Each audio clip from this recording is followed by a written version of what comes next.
began to get the upper hand on the Maria fire that erupted in the Southern California farming region on Thursday.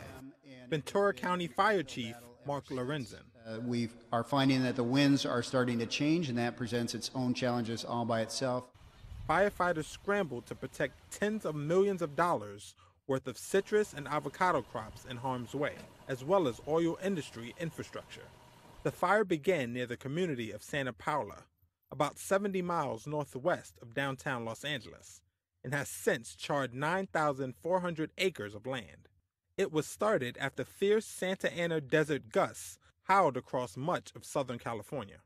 With several other blazes in the state mainly under control, the Maria fire, which was 20% contained on Saturday, is the most pressing emergency facing California firefighters.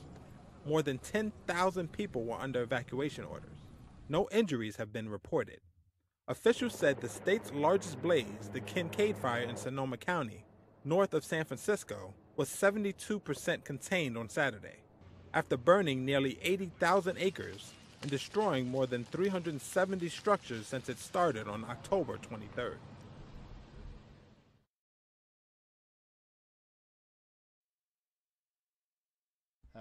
We are in the middle of a big fight. We are about a week into this, and the end is not yet in sight. As we know, the fire started yesterday evening about 6 p.m., and it has been an uphill battle ever since. We are finding that the winds are starting to change, and that presents its own challenges all by itself. As the winds shift, we have a whole new fuel bed that opens up and is subject to a pretty significant firefight.